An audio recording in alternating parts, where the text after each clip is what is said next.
Hey guys, Philosopher here, and today I've got my roster review for the month of August 2021. This is my day 528 roster review. I've been playing this game now for getting close to 550 days, getting there.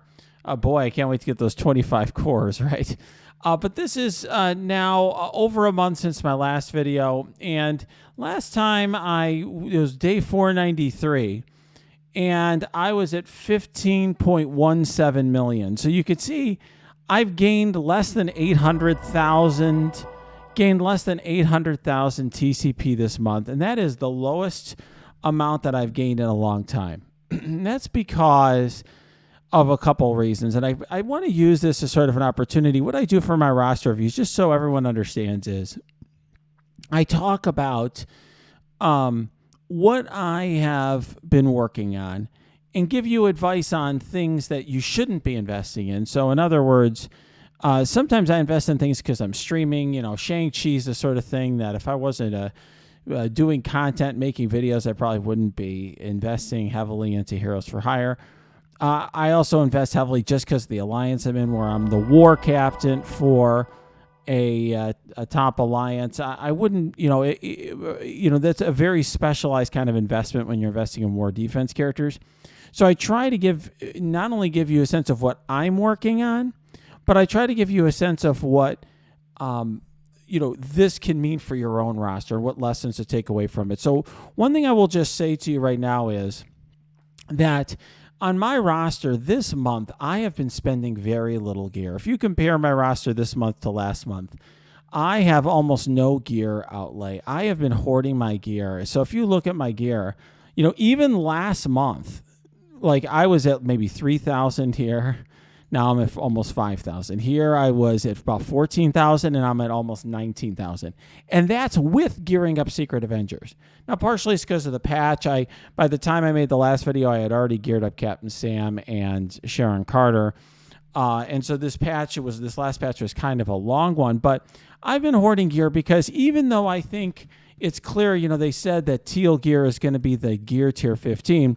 If you look at, for example, for gear tier 12 to 13, there's a lot of purple gear that's required to go from 12 to 13. So here, Falcon has 2 purple pieces and 4 orange to get to 13.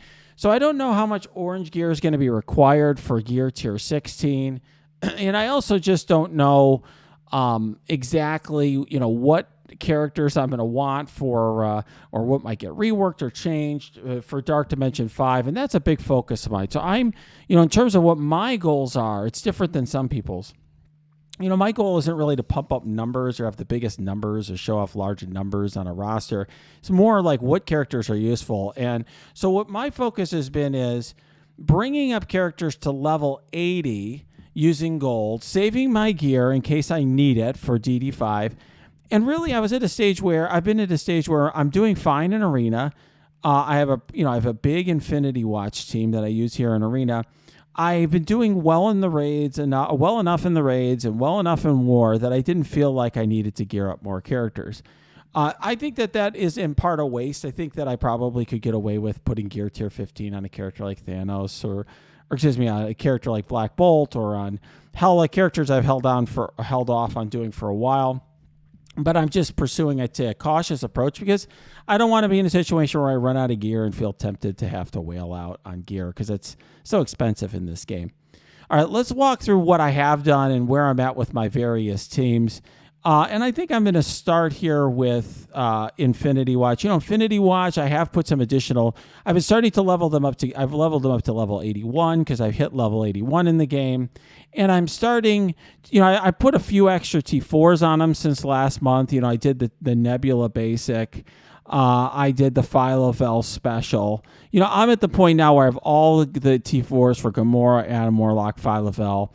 Moondragon, I have all but basic, and then I have all but special on Nebula. And it's just because I have a really insane income of T4s at the level I'm at.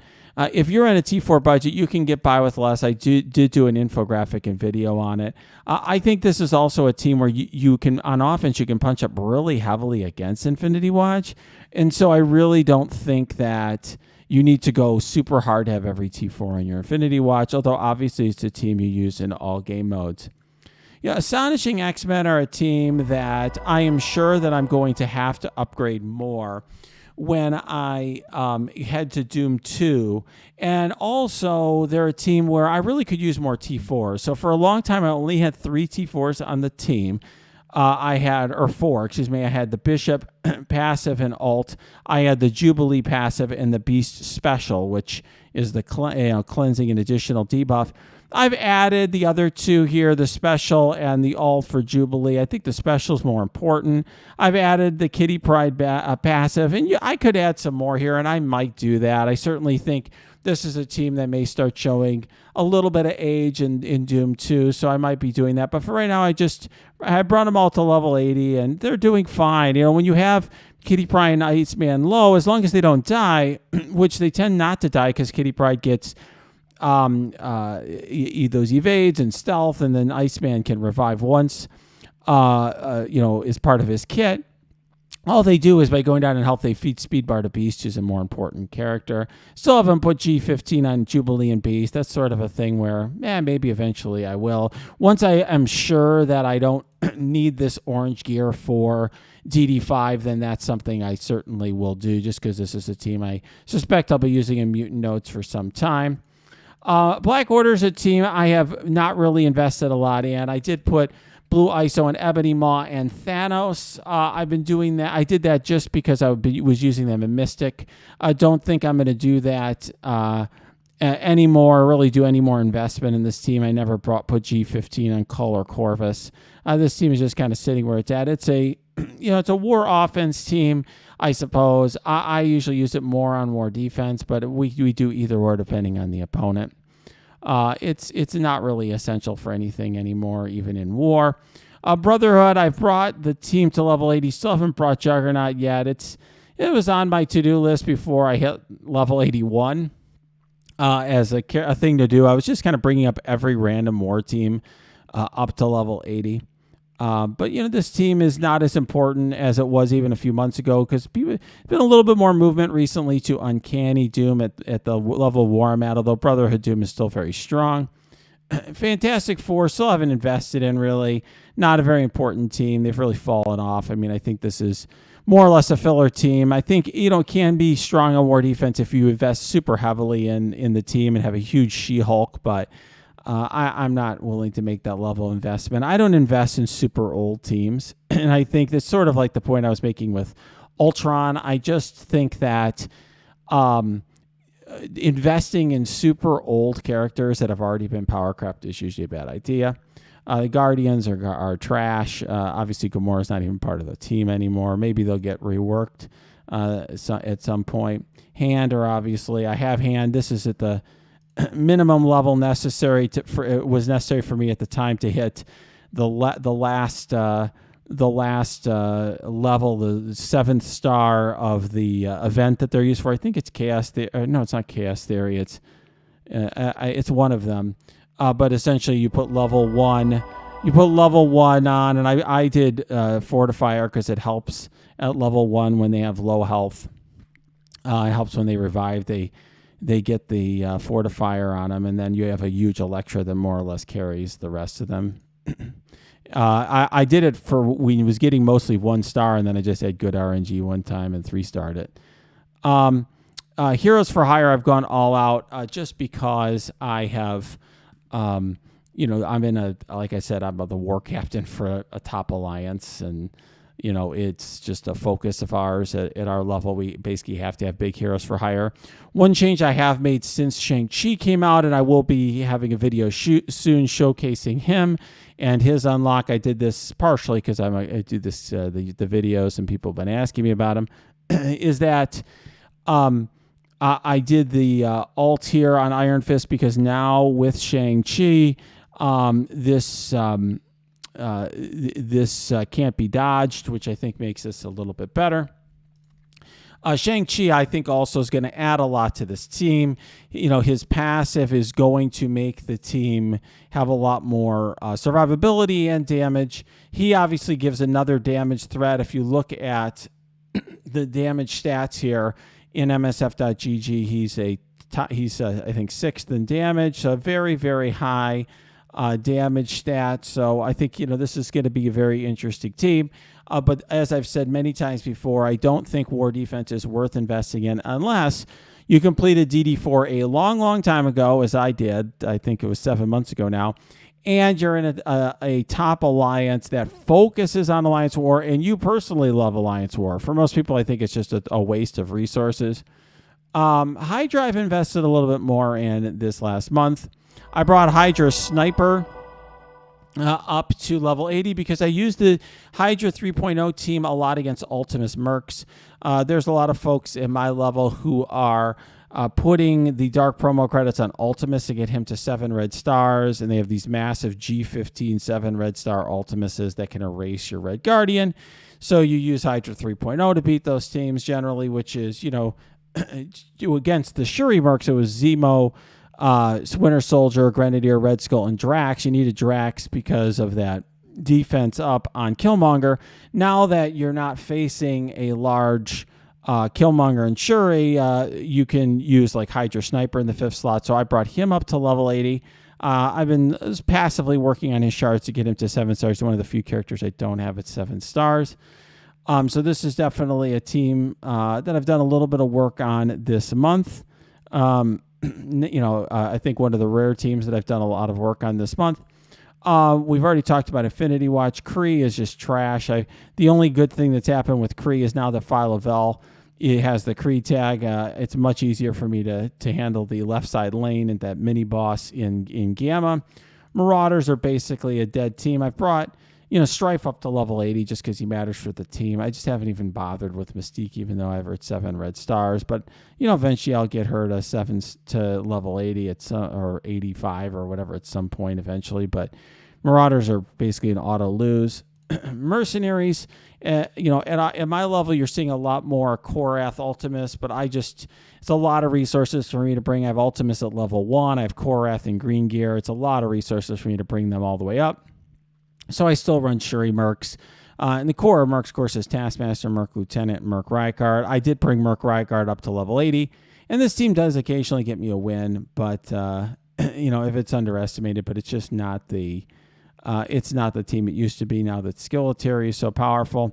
Speaking of Skeletery, I have gotten that team, all up to level 80, like Merc Soldier and so forth. I mean, he's just a stat stick. He's there to give these passives, but it helps to have them slightly better. This is a good team, and at the level that I have them at, so if you look at my teams, I think I've got, so you got them at 619, I got them at 617. I can punch up, a decent amount unless it's Ultimus Mercs, and if it's Ultimus Mercs, I have to be very careful, look at the size of the Ultimus versus the size of my Red Guardian. And so, I have to be, or whether there's defense down in the room, that sort of thing. You have to be careful there. Then we can take a look here. Let's see. The new Warrior team, I do have Deathpool. I have her now at 6 stars, 5 red stars, working on the 7th star for her. Still haven't figured out the perfect use for her in war or anything like that. She's just kind of an extra character for me right now. But she's interesting. Power Armor have definitely lost their power. I brought Falcon to level 80 because I sometimes use him plug and play in certain teams in war. And I'll talk more about that at the war offense tier list video that'll be coming out not too distant future.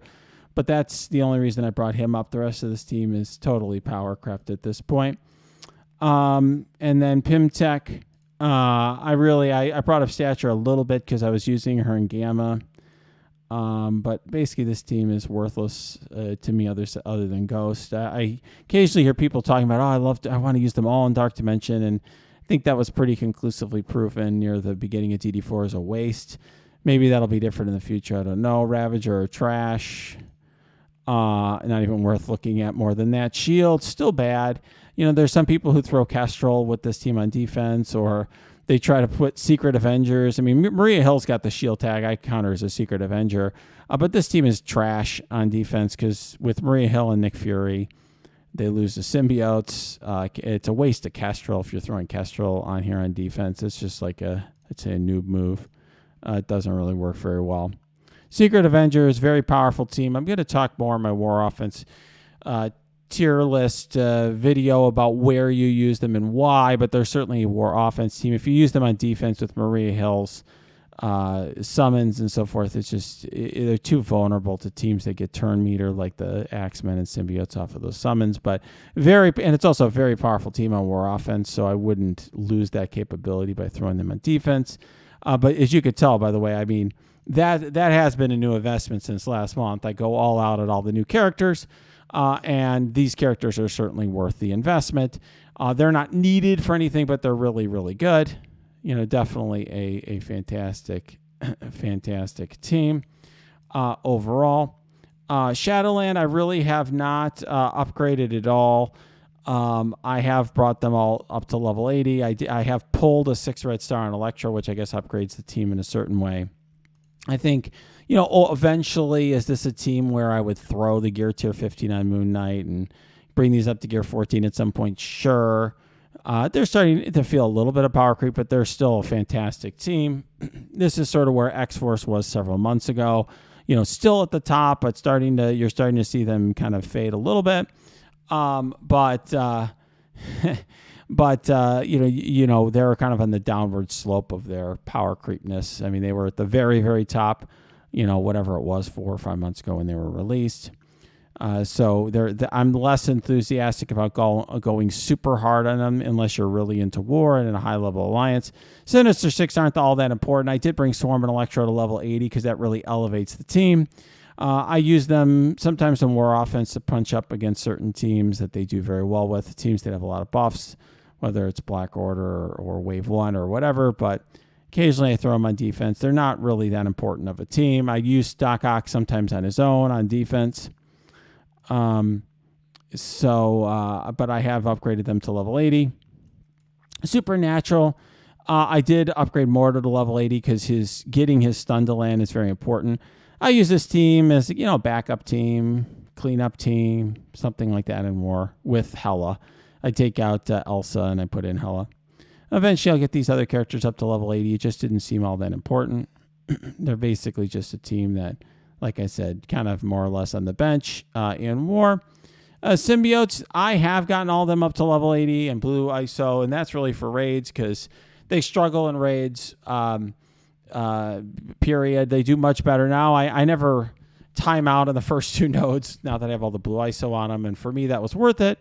But that's partly because I have a very high blue ISO income. We've been doing 100% difficulty 1 for a long time, and so I have that saved up blue ISO. If you're not in that situation, I wouldn't go super hard here because I'm sure they're going to get replaced at some point in the not too distant future. At least that would be my guess. Uncanny X-Men, not very important. Phoenix and so forth.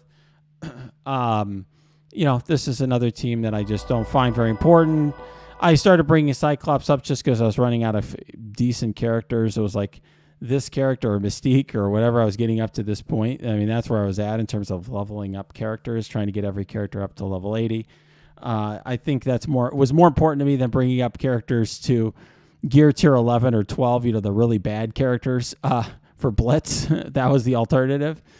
But this team is a decent war defense team. They're good in that sense. Wakandans, is just trash outside of, I just have Shuri where she is in Killmonger. I have a gear tier 13 for war defense. Wave 1 Avengers have really fallen off. Now that Black Widow's off the team, you can throw in Coulson or Captain Marvel. I have gotten this month Thor and Hulk up to level 80, and it hasn't made a noticeable difference really at this stage. It's too far power crept. X Factor we're all maxed out. X-Force are all level 80. I think they had been since the last video, or maybe I brought Cable up. They're fine for what they are. I mean, I think my X-Force is in the 500s, and they're basically for us at this level 576, kind of a cleanup team and more. I mean, the important characters are Negasonic and X-23. These are two other characters that I would consider bringing to G15, but this team's pretty power crept. It's more of a cleanup team you use against old meta and so forth at this point. And then Young Avengers have never really been all that important. And Ultron, we've spent a lot of time talking about Ultron lately. For whatever reason, I get a lot of questions about Ultron recently. He's an old power crept character. I mean, yes, he's getting red stars, but generally speaking, I don't invest in a lot of the old power crept characters. I'm just not willing to do that. I brought him up to level 80. He's fine for spawning bots and stuff and spreading buffs. He's just not important enough anymore. And this is with somebody who has a lot of resources. If you have less resources, I'd even be more skeptical of going hard on Ultron because I don't see it. So what is my roster going to look like going forward? I think my roster is going to have very radical changes in the next 2 months. As DD5 or Doom Raid 2 or whatever comes out, we start getting gear tier 16. I mean, my focus right now is going to be on leveling the really good characters up to 85. I'm already focusing on getting characters up to level 81. Obviously, I'll continue to get the new characters to G15. But once we have a more definite statement from Scopely about what's going on with the orange gear, how accessible they're going to make it, like are they really going to make it so much more accessible going forward, where we get a lot more income? And how much of it do you really need for gear tier 16? I mean, if gear tier 16 is pure teal, then I might as well spend a good portion of my stash because I just have too much stored up and my TCP is going to skyrocket. And just so you understand my approach to this game is it's a resource management game, and having these stockpiles of resources means that I don't have a crunch. I don't run out of things. A big focus for me, for example, for this month has been going to the supply store and getting every single one of these G13 uniques up to a good level. So I have 65 plus of every single G13 unique. I've been spending my gold on that instead of leveling characters. I think it's absolutely asinine. It's totally stupid that's the situation we're in. But this way I don't have to feel tempted to spend on offers for G13s, which I think are just a silly waste of money. And frankly, it's annoying for me when I'm trying to create content for you guys. So worked on that this month as well. That's sort of what I've been doing with my roster. I'm interested in what you've been doing, what roster questions you have. If you have questions, comments on my roster, whatever, put them below. As I've said before, this is not a flex kind of video. The point here is to try to help you and give you a sense of what I'm working on and how that can help you with your own roster choices. Obviously, lots of great discussions on our Discord as well. That's linked below too. And then, of course, this video was made on my Twitch stream. Lots of in-depth, in-person conversations there. I'm answering your questions. That's linked below as well. Definitely follow me on Twitch so you can get the alerts for my Twitch streams.